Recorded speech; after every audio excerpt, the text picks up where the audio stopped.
Parmi les passages qui m'ont le plus marqué la première fois que j'ai lu les Mémoires de guerre, il y a le chapitre comédie, et plus généralement, les événements qui suivent le débarquement des Alliés en 1942 en Afrique du Nord. À l'époque, en ouvrant les mémoires, je savais déjà quelques trucs sur le général, la Seconde Guerre mondiale et les Américains. Je savais par exemple qu'il avait toujours refusé de commémorer le débarquement allié en Normandie, et j'avais vaguement entendu parler de l'Amgot. Mais c'est à travers la lecture, à travers les explications de Gaulle lui-même, et notamment à partir de l'opération Torche, que tout est devenu clair. Ça m'avait fait l'effet d'une gifle. J'avais enfin vu, enfin compris, le jeu des États-Unis. Alors je ne vous dis pas quelle a été ma surprise et ma joie de voir un film qui raconte De Gaulle sous cet angle-là, à savoir la bataille qu'il a livrée en parallèle de la guerre avec les Allemands, celle qu'il a livrée contre les Américains, pour que la France ne passe pas d'un maître à un autre. Après avoir vu le film, la partie 2 de La bataille de Gaulle donc, j'écris ton nom, je n'ai pas pu résister à l'envie de me replonger un peu dans les mémoires. Dans cette vidéo, je vous propose un petit comparatif entre le film et les écrits de Gaulle autour des événements qui se déroulent en Afrique du Nord, début 43. C'est parti. Tout commence donc avec ce débarquement, cette opération Torche, qui est faite dans le dos de Gaulle, suivant le plan de Roosevelt de faire main basse sur la France. Faut savoir que dès le début, les Américains comptent placer Giraud, mais la présence de Darlan, ancien numéro 2 du régime de Vichy, les oblige à changer leur fusil d'épaule. De Gaulle souhaite évidemment faire l'unité entre l'Afrique du Nord et la France combattante, mais avec Darlan, aucun rapprochement n'est possible. Finalement, le 24 décembre 1942, Darlan se fait tuer. Là, on est à la fin du premier film. Premier film que j'ai d'ailleurs trouvé bien, mais sans plus. J'ai surtout été gêné par certaines scènes qui se voulaient humoristiques, et je pense en particulier à la scène des moustiques que j'ai trouvé lunaire et qui m'a complètement sorti du film. Je n'ai rien contre les touches d'humour, au contraire même, mais là, faire dire au général « les moustiques ne piquent pas De Gaulle », franchement, c'était juste nul. Et plus largement, sur ce premier film, j'ai trouvé que le général était parfois trop caricatural, et j'étais moins fan de certaines scènes de la résistance, par exemple la scène sur une terrasse dans Paris, qui ne m'a pas parlé. En tout cas, tous ces défauts, on ne les trouve pas dans le second volet, et si le premier film a le mérite de rappeler qu'on ne se bousculait pas pour faire partie de la France libre au début, que les élites manquaient au rendez-vous et met en lumière la force de caractère de Gaulle, c'est avec le second volet qu'on va toucher à quelque chose de beaucoup plus intéressant politiquement et de trop méconnu. Entrons donc sans plus tarder dans le vif du sujet. Dès le lendemain du jour où Darlan débarrasse le plancher, Giraud est de retour sur le devant de la scène et De Gaulle le contacte. L'idée est de pouvoir se parler entre Français en toute indépendance en vue de réaliser l'unité. Mais Giraud fait traîner la rencontre. Pourquoi ? Roosevelt. Les choses ne sont pas présentées exactement comme ça dans le film, mais c'est pas grave du tout parce qu'on y retrouve la substance. Et la substance, qu'est-ce que c'est ?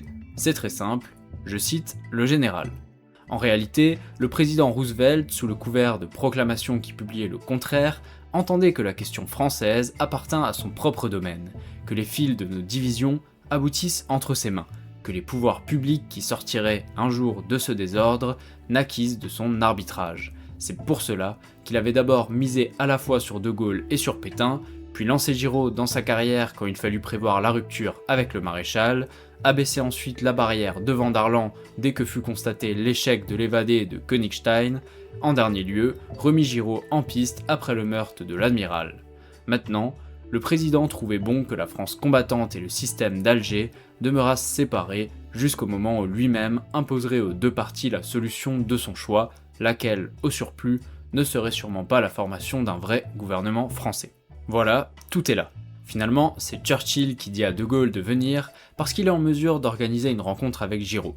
De Gaulle refuse et écrit à nouveau à Giraud directement parce que l'unité est une affaire française qui doit se régler sans ingérence étrangère. Et là encore, il y a une petite différence entre le film et les mémoires, puisque dans le film, c'est sous l'impulsion de la résistance que De Gaulle se décide quand même à se déplacer en Algérie, alors que dans les mémoires, c'est plutôt une histoire de rapport de force avec un Churchill qui insiste avec un second télégramme. Je cite. Sans relever ce que le message comportait de menaçant et qui, après maintes expériences, ne m'impressionnait plus beaucoup, j'admis que la situation de la guerre et l'état où se trouvait provisoirement la France ne me permettaient pas de refuser de rencontrer le président des États-Unis et le premier ministre de Sa Majesté britannique. C'est dans ces termes que je rédigeais finalement mon acceptation, non sans souligner que les questions qui allaient être débattues étaient la suite d'une entreprise à laquelle la France combattante ne participait pas et qui avait conduit à une situation peu satisfaisante, semblait-il, pour les Alliés, et pas du tout, en tout cas, pour la France. Bref, De Gaulle débarque en Afrique, et là, c'est bien fait dans le film parce que l'histoire de la bouse sur les vitres est vraie.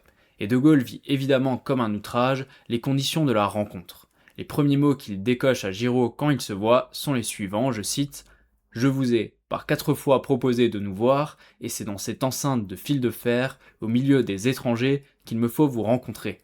Ne sentez-vous pas ce que cela a d'odieux du point de vue national ?»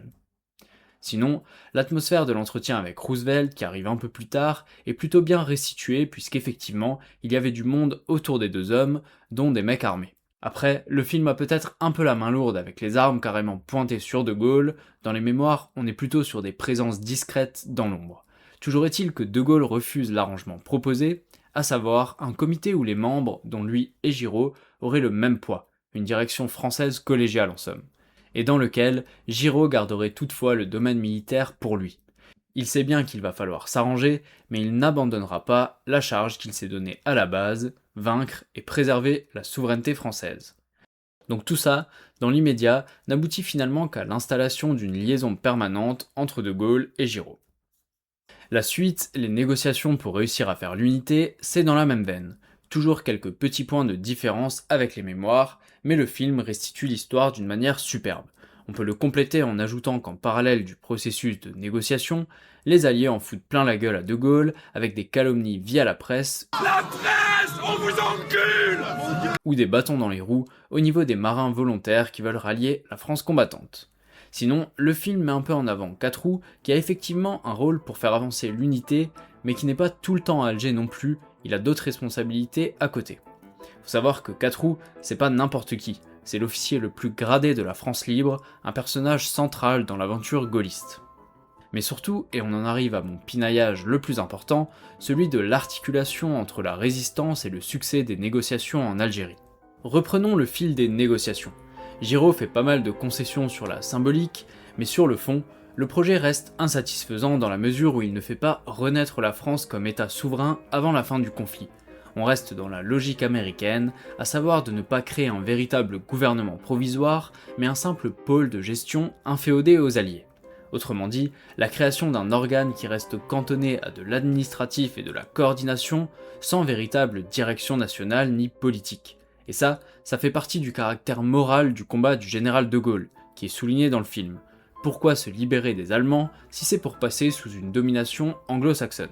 Représenter la France, c'est très important pour la suite, indispensable, donc non négociable. Bref, pendant ce temps, Vichy se durcit et la résistance aussi. C'est à ce moment que De Gaulle et Moulin se voient pour la seconde fois et dernière fois de leur vie, on est en février 1943. Et c'est là que le film prend une direction particulière. Oui, la résistance, Jean Moulin, le CNR ont joué un rôle majeur, capital, déterminant. Et franchement, j'ai beaucoup aimé comment le film a fait tenir tout ça ensemble en le liant au combat de Gaulle pour l'Afrique du Nord. Donc ce que je vais dire n'est même pas une critique, puisque je trouve ça très bien que ça a été fait comme ça, mais plutôt une tentative d'apporter un peu de nuance. Déjà, dans la vraie vie, tout prend plus de temps. Que ce soit la création du CNR avec la scène du téléphone où tout va très vite, ça rajoute du panache à la scène, c'est cool, je dis pas, mais vous vous en doutez, en vrai, ça ne se passe pas comme ça. Aussi, l'entrevue de février 43, dans le film, on dirait que Moulin arrive, cause avec De Gaulle et repart immédiatement dans la foulée. En réalité, Moulin passe environ 1 mois en Angleterre. Mais surtout, Moulin est présenté comme remontant presque le moral à De Gaulle, comme celui qui donne l'impulsion alors que le général perd espoir. Alors certes, le général le décrit comme devenu impressionnant de conviction et d'autorité, mais il nous dit aussi, je cite, « À Moulin qui avait longuement préparé les voies, je prescrivis de former sans plus attendre le Conseil national de la résistance où siégeraient les représentants de tous les mouvements des deux zones, de tous les partis politiques et des 2 centrales syndicales. L'ordre de mission que je lui donnai réglait cette composition, définissait le rôle du Conseil et précisait la nature des rapports qui le liaient au Comité national.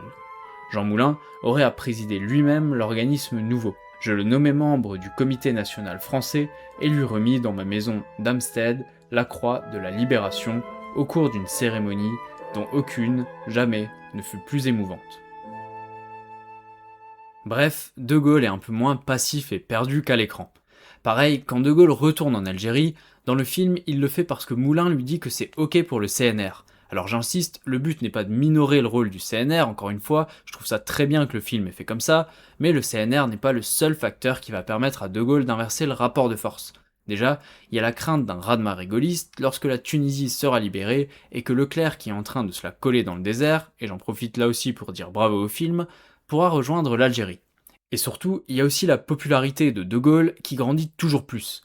La rue se réfère à lui, les vives de Gaulle se multiplient, toujours plus de militaires s'engagent dans la France libre, etc.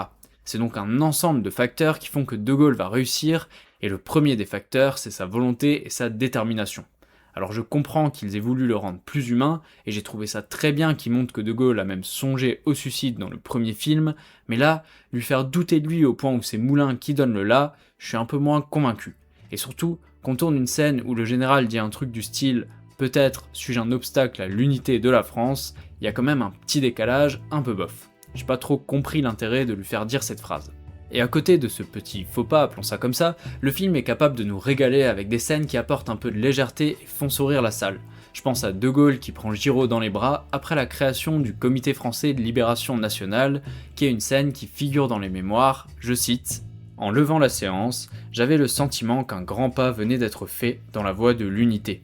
Passant outre, pour ce prix-là, à de pénibles péripéties, je donnais de bon cœur l'accolade au général Giraud. » On est donc arrivé au moment de l'histoire où De Gaulle arrive en Algérie et réussit à obtenir l'unité dans des conditions non pas optimales, mais satisfaisantes, et notamment en obtenant une coprésidence avec Giraud. Le film insiste sur l'exigence de Gaulle que soient démis les anciens gouverneurs liés à Vichy, et notamment Pérouton. Tout ça est exact, même si je trouve que le Pérouton est un peu caricatural. Il endosse la figure du collabo, humainement assez abject, etc., alors que c'était peut-être un peu plus nuancé dans la réalité. Je vous lis un petit passage des mémoires. Dans la soirée du même jour, le colonel Jousse m'apporte une lettre de M. Pérouton. Le gouverneur général d'Algérie, considérant que l'union sans arrière-pensée entre les Français est le seul moyen d'obtenir une victoire qui nous restitue notre grandeur, et dans un souci d'en faciliter l'avènement, m'adresse sa démission et me demande d'intervenir auprès de l'autorité militaire pour que lui soit donnée la possibilité de servir dans l'armée. Rien dans le texte n'indique qu'une missive semblable ne soit adressée à Giraud. Je réponds à M. Pérouton que j'accepte sa démission et que dans l'épreuve terrible que traverse la patrie, je suis sûr que les Français apprécieront, comme moi-même, la valeur désintéressée de son geste. Je fais porter sans délai au général Giraud la copie de la lettre du gouverneur général et celle de ma réponse, et je communique le tout aux représentants de la presse. Le lendemain, la nouvelle paraîtra dans tous les journaux du monde. Le retrait de M. Pérouton, effectué dans de telles conditions, produisit à l'instant même une impression considérable. Le fait qu'on apprit qu'il avait, après coup, écrit dans les mêmes termes au général Giraud n'y change à rien. Que l'ancien ministre de Vichy, venu d'Argentine où il était ambassadeur afin d'assumer sur les instances de Roosevelt le gouvernement général de l'Algérie, remit ses fonctions entre mes mains et se conforma publiquement à ce que j'avais exigé, c'était un désaveu que le système d'Alger s'infligeait à lui-même. Ça, il me semble que c'est pas montré dans le film, mais je ne suis plus sûr à 100%. Si vous avez l'info, n'hésitez pas à le préciser dans les commentaires. J'en profite pour signaler que j'écris cette vidéo plusieurs semaines après avoir vu les films, c'est donc plus très frais pour moi, et aussi je ne suis pas un expert de la période, simplement quelqu'un de très intéressé par le sujet, et ma démarche, comme dit, c'est simplement de comparer le film aux mémoires, sans autre prétention. Donc de manière plus globale, n'hésitez pas si vous avez des choses supplémentaires à ajouter, voire une contradiction à m'apporter, les commentaires sont là pour ça. Sinon, après la création du Comité français de libération nationale, c'est pareil, on peut pinailler sur des aspects de temporalité, mais qu'on pardonne bien volontiers car ça sert le rythme du film. Je pense par exemple au fait que Giraud soit écarté super rapidement alors que ça prend du temps en réalité, plusieurs mois. Mais encore une fois, ce n'est vraiment pas dérangeant à mon sens. Ça sert à la narration dans un film où les acteurs sont vraiment superbes. Franchement, si vous ne l'avez pas vu, foncez le voir. Pour une fois qu'un film met la France et les Français à l'honneur, le tout en abordant une histoire trop méconnue et pourtant indispensable pour comprendre la France d'aujourd'hui, il faut pas hésiter une seconde. Ça fait vraiment du bien de voir sortir un film pareil. Vous l'aurez donc compris, la démarche de ma vidéo n'est pas de critiquer pour critiquer, mais au contraire, c'est plutôt de promouvoir le film, et si au passage ça motive certains d'entre vous à lire les mémoires, j'en serais plus que ravi. Pour finir, si vous êtes toujours là, c'est que le thème vous intéresse beaucoup, alors pour ceux d'entre vous qui ne connaîtraient pas Eric Branca, je vous invite à aller voir ses réactions par rapport au film, et plus largement à écouter ses chroniques sur Toxin. C'est un vrai régal. Honnêtement, il est incroyable, et je ne me lasse pas de l'écouter, merci à lui. Enfin, si vous voulez voir les autres vidéos axées histoire que j'ai faites sur la chaîne, il va falloir revenir plus de 2500 ans en arrière avec cette vidéo dans laquelle je reviens sur le contexte dans lequel la Bible a été écrite. Oui, rien à voir. N'oubliez pas de liker et de partager la vidéo, n'hésitez pas à vous abonner si ce n'est pas déjà fait, merci à tous et à bientôt, c'était Paul Marcellus.